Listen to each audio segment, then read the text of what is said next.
The last thing the instructions said was, "Do not let the candle go out, no matter what you hear breathing behind you."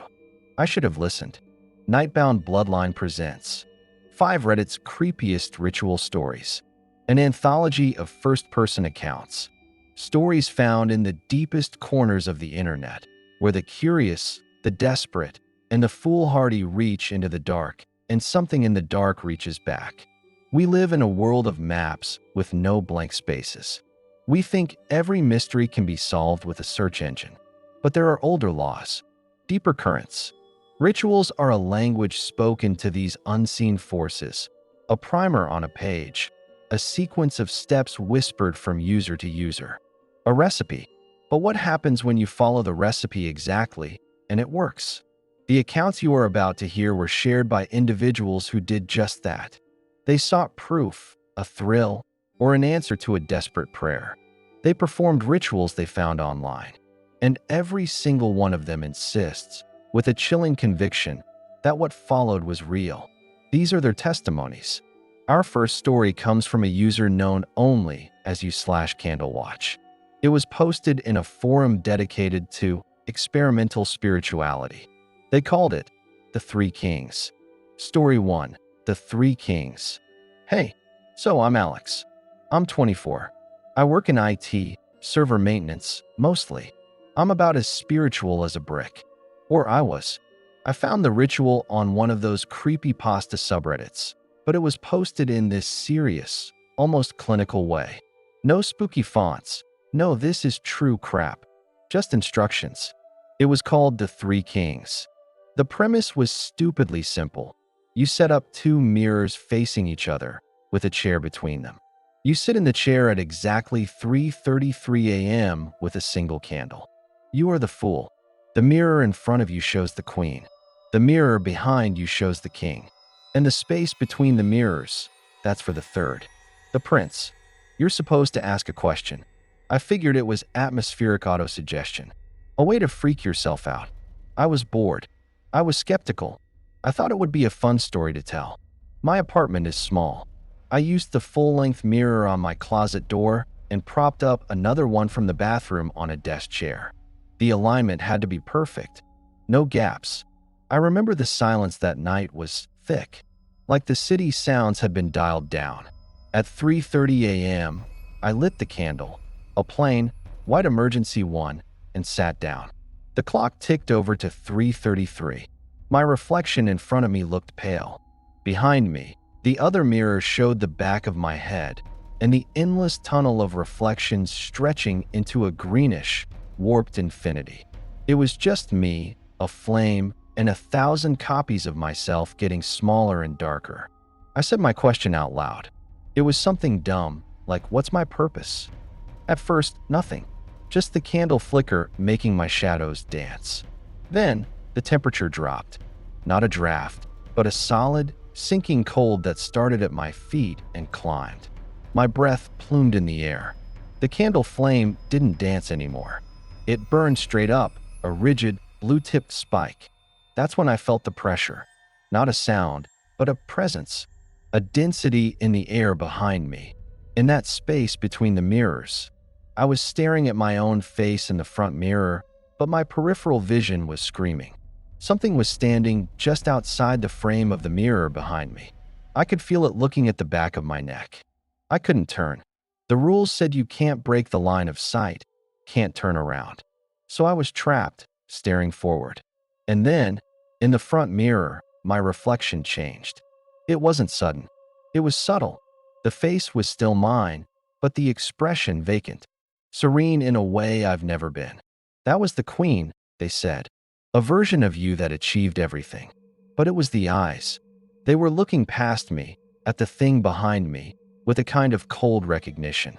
I tried to speak, to break the ritual, but my throat was locked. And then, in the warped, distant tunnel of reflections in the mirror behind me, the one showing the back of my head, I saw it. A shape, not a copy of me. Taller, thinner, a dark silhouette that didn't reflect the candlelight. It was the king, and it was standing right behind my chair. But the prince was the space between. It wasn't in either mirror. It was in the room with me. I could hear it breathing.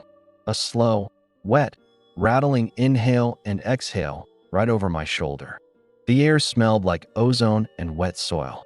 The candle flame started to gutter. The rules screamed in my head. Do not let the candle go out. The breathing got louder. It wasn't just behind me anymore. It seemed to come from everywhere. The corners, the ceiling, inside my own head. The reflection of the queen in front of me slowly raised a hand and pointed a finger at me. Not accusing, just pointing, like I was a specimen. And the king's silhouette in the back mirror took a step closer, its reflection growing, consuming the tunnel of copies. But the prince, it leaned in. I felt a chill on my ear. It was whispering, not in words, in sounds, in images. I saw fractures, endings, a static scream. It was answering my question, showing me my purpose. And it was nothing. It was a void. I broke. I screamed and spun around, knocking the chair over. The candle hit the floor and went out. In that instant of total blackness, I heard a sound like shattering glass and a rush of cold wind. I fumbled for the light switch. When the lights came on, the room was empty. The mirrors were just mirrors, but the one from the bathroom was cracked, a single, jagged line right down the middle. I threw up. I was shaking for hours. I packed the mirrors away the next morning. But it's not over. Even now, sometimes, in the corner of my eye when I'm tired, I'll see a flicker of movement between two surfaces, a door and a wall, two windows. And at 3:33 a.m., every single night, I wake up. I don't light a candle. I just lie there. And I listen. Sometimes, I still hear the breathing. Not in the room. In the space between sleep and waking. It's still there. The third king. And I think it's waiting for me to finish the session. A ritual of reflection turned into a prison for the soul. A search for meaning that found only a hungry silence. Our second story shifts from internal terror to an invitation into a forgotten place. It was shared by a user named u/Stone Archway. They called it The Staircase in the Woods. Story 2, The Staircase in the Woods. Name is Mara. I'm a surveyor for the Forestry Service. I've spent 15 years mapping trails, assessing woodland, dealing with bears and bad weather. I don't believe in fairy tales. If I can't plot it on a topographical map, it's not real. Last fall, I was deep in a national forest, a section that hadn't been officially surveyed in decades. My job was to update the records. I was alone, on a 2-week stint, staying in a ranger cabin that smelled of pine sol and mildew. It was routine, until I found the anomaly. It was day 4. Overcast, the kind of gray that makes the green of the ferns look electric. I was about 3 miles from the nearest fire road, following a dry creek bed that wasn't on any of the old charts. The air was still. No birdsong, which I noted. Sometimes it means a predator. But there were no tracks, no scat. Just this heavy, waiting quiet. That's when I saw it through the trees. A flight of stone stairs. Just standing there, in the middle of nowhere. No foundation, no ruin of a house or church nearby. Just 7 perfect, weathered limestone steps, leading up to a flat platform about 10 feet high, and then stopping. It was meticulously crafted. The moss and lichen growth suggested it was ancient. My professional mind raced. Who built it? Why? How was it not documented? My GPS glitched, showing my location flickering by about 50 yards. My compass needle spun lazily. I should have turned back.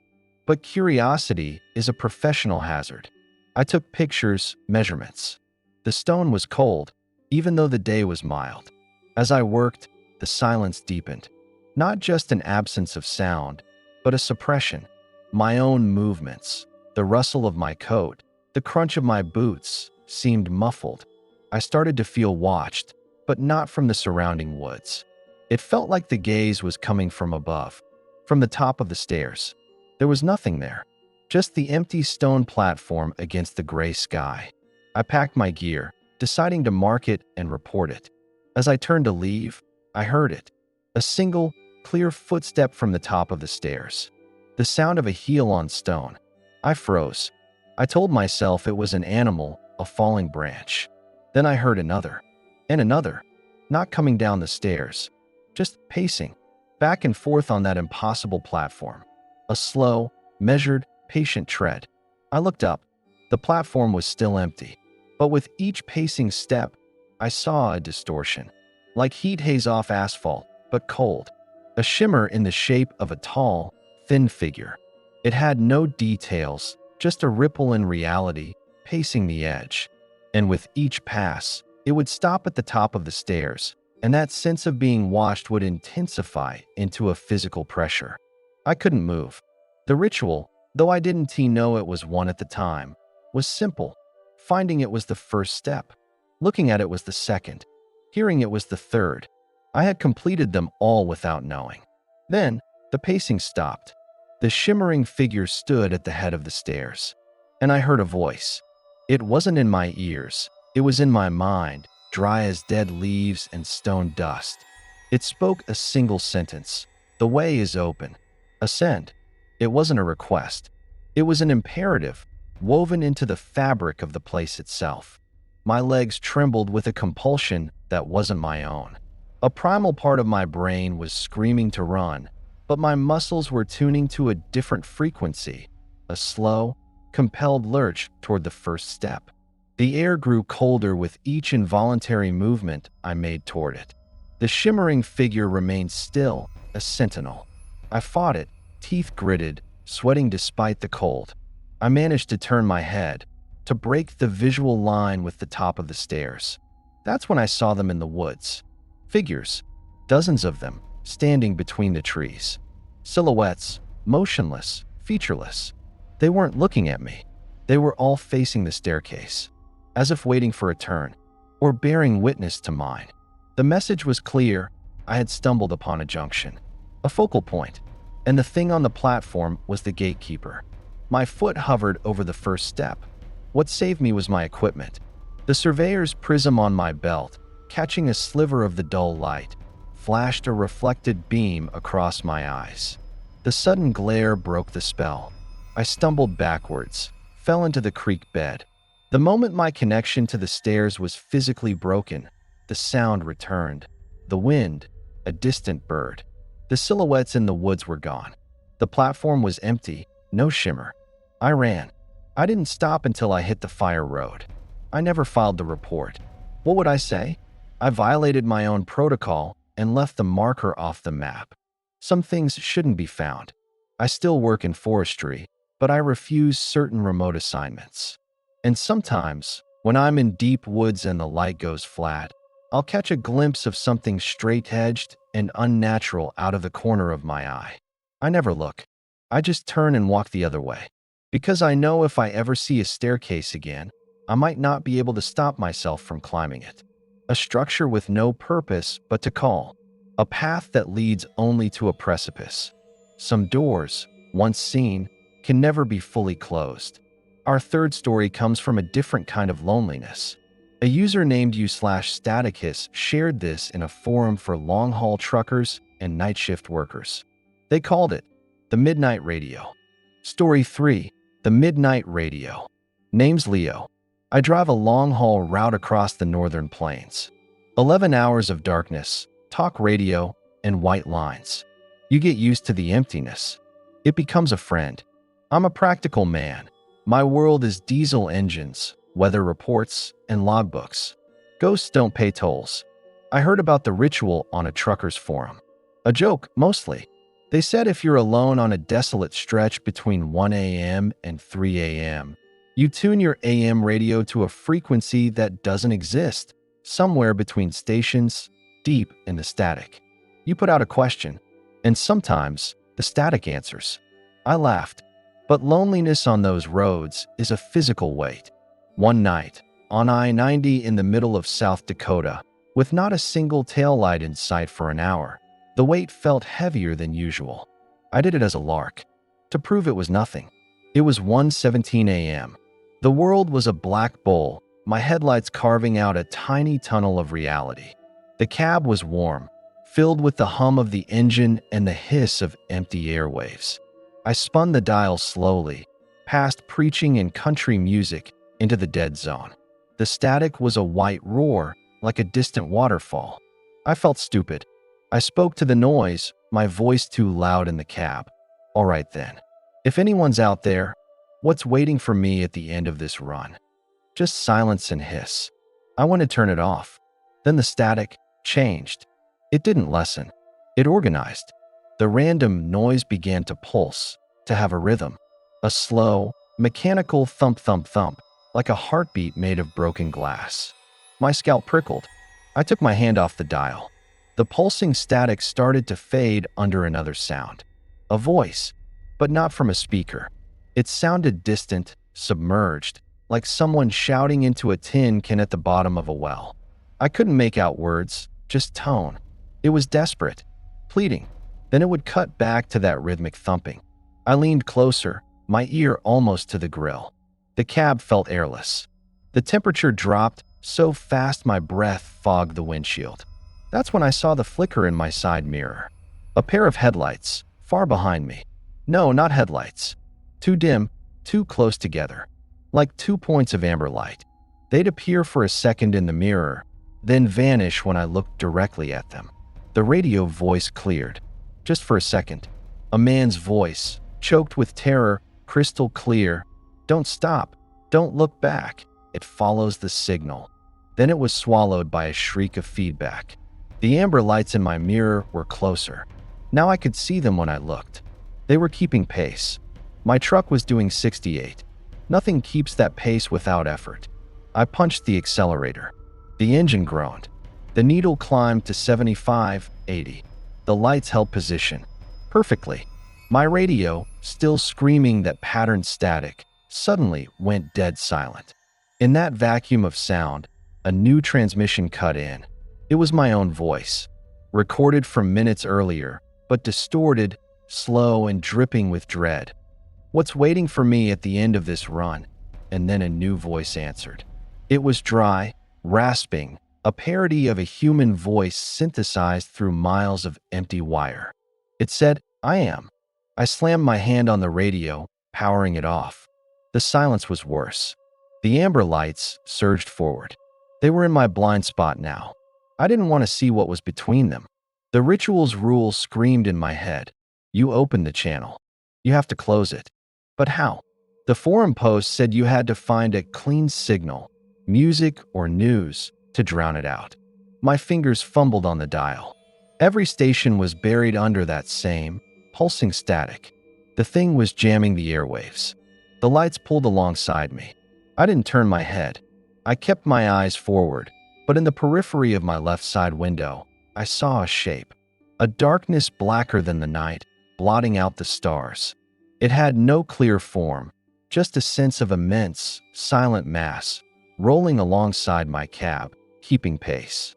The only features were those 2 amber points, not reflecting light, but emitting their own sickly, pallid glow. I saw a glow on the horizon, a truck stop, a tiny island of real light. I prayed for a clear frequency. I scanned the dial wildly. As the first lights of the gas pumps hit my windshield, my radio crackled and a twangy, old country song burst through, loud and clear. I nearly sobbed. I looked left. The shape was gone. The amber lights were gone. I pulled into that truck stop, shaking so hard I could barely set the parking brake. I sat there until sunrise, surrounded by the sounds of other engines, other people. I haven't touched the AM dial since. But on lonely, dark stretches, my radio will sometimes flicker to life on its own, just for a second, filled with that pulsing, glassy static. And my GPS will glitch, showing another vehicle, a shadow with no details, riding in my blind spot for just a moment before it vanishes. I opened a channel to the emptiness, and I know, on some deep, dark frequency, it's still listening for my voice. A question sent into the void, a voice that answered, a reminder that on the loneliest roads, you are never truly alone. Our fourth story trades the open road for the quiet confines of a library, and a ritual born not from internet lore, but from a forgotten, physical text. This comes from you/Archive Fever. They called it the Glossary of Shadows. Story 4. The Glossary of Shadows. My name is Alara. I'm a doctoral candidate in comparative folklore. My life is archives, brittle paper, and the dust of forgotten stories. I don't believe in magic. I believe in the human need to create it. My skepticism is my tool. Last semester, I was deep in the university's special collections, researching 19th century esoteric societies. That's where I found it, misfiled under botanical indexes. A small, leather-bound volume with no title on the spine.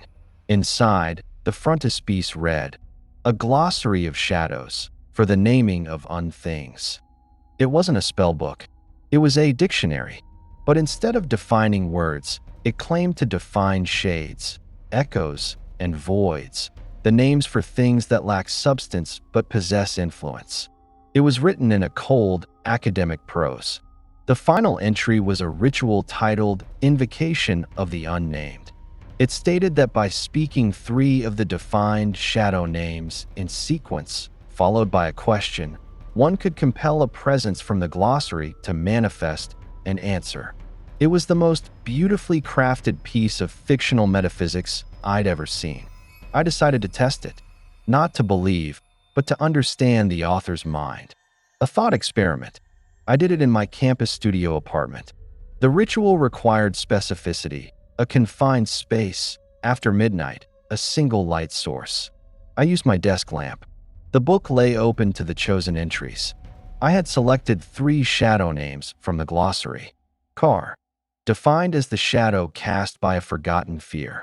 Velis, the echo of a lie first believed. Faust, the void where a stolen memory should be. I felt a bit foolish, sitting there in my sweatpants, about to chant made-up words from a creepy book. The room was silent except for the hum of my old refrigerator. At 12:07 a.m., I took a breath and spoke the names clearly into the quiet room. Car, Velis, Faust. Then, my question, as per the instructions, show me your nature. For a full minute, nothing. The cynical part of me nodded. Then, the desk lamp dimmed. Not flickered, dimmed, as if a hand were slowly closing around the bulb. The light didn't vanish, but it grew thick and syrupy, staining my white walls a sickly yellow. The air became stale, odorless, and still in a way air shouldn't be. It felt inhaled, but not exhaled. My bookshelves, across the room, seemed to warp. Not their shape, but their intent. The colorful spines of my academic texts looked muted, gray, as if viewed through a filthy lens.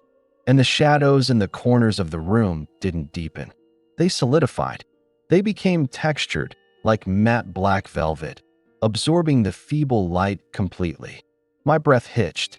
This wasn't psychology. This was physics breaking. I looked at the book. The ink on the open page began to bleed.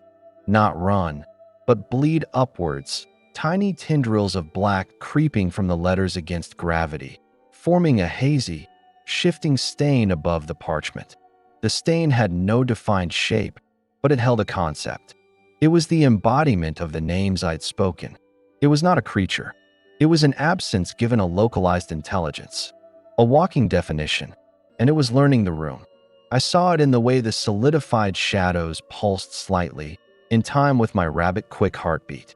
Then, it began to answer my question, not with words, with demonstrations.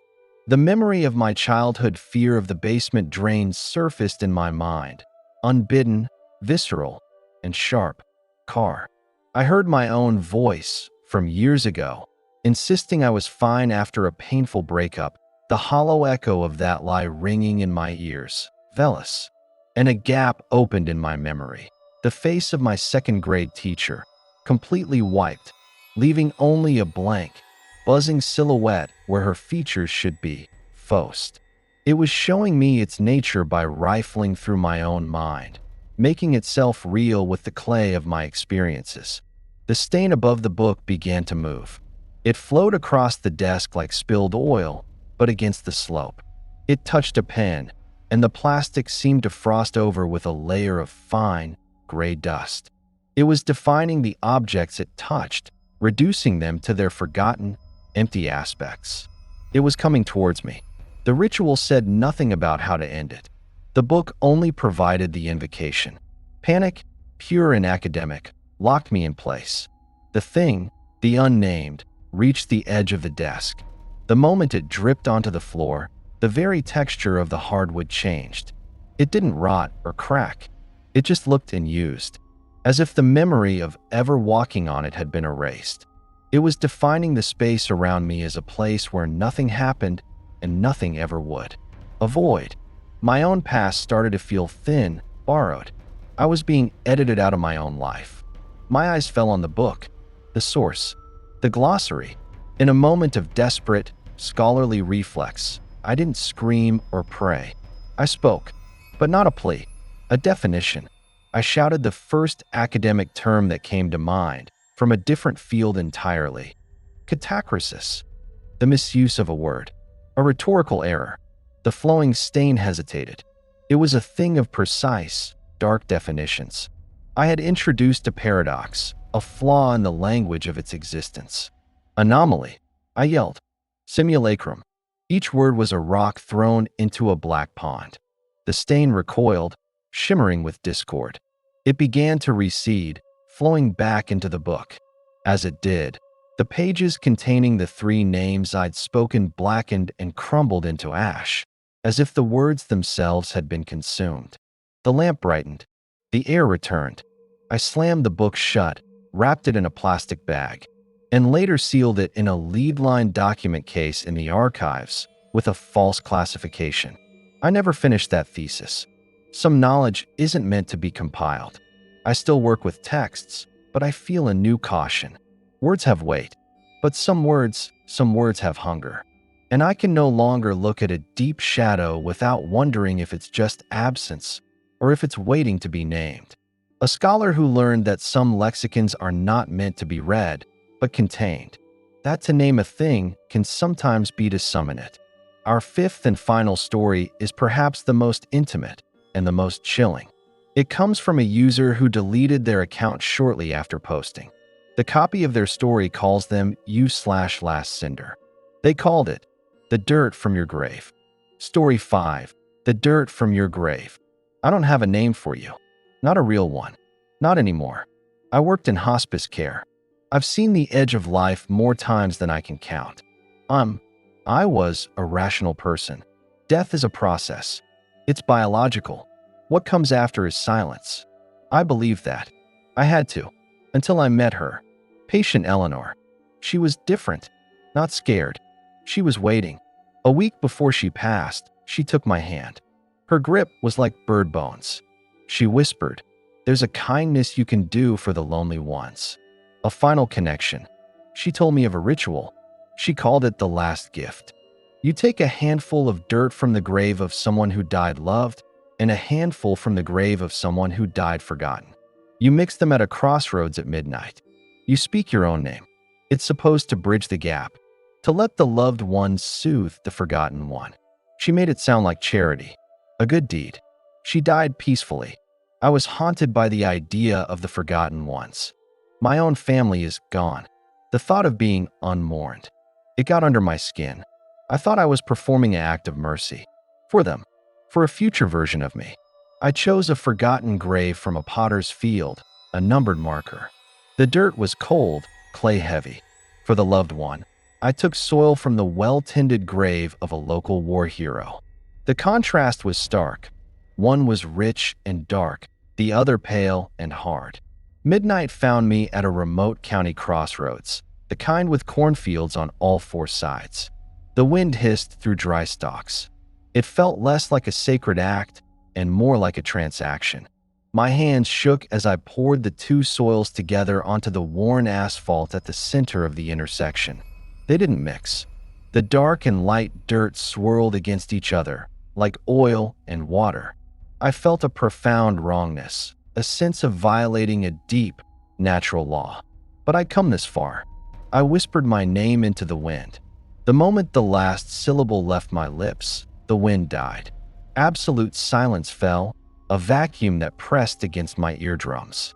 The two piles of dirt suddenly sank into the ground as if the asphalt had turned to liquid, leaving no trace. I got back in my car. The drive home was off. My headlights seemed weaker, illuminating less.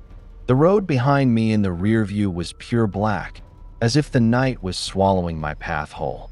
My radio produced only a faint, whispering static that resolved, when I strained to hear, into the sound of shallow, ragged breathing. Not one set of lungs. Two. One calm and steady. The other, a desperate, hitching gasp. When I got home, my apartment felt different.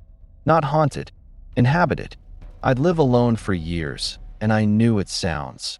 The creak of floorboard 3 from the door, the hum of the fridge. Now, there was a new sound. A soft, syncopated shuffling. Two distinct patterns. One a slow, patient drag. The other a frantic, skittering tap. They came from the hallway, just outside my bedroom door. Every night, starting at midnight. I never saw them fully. Only glimpses. Reflections in a dark TV screen, or in the window at night. Two figures. One stood behind the other, closer to me.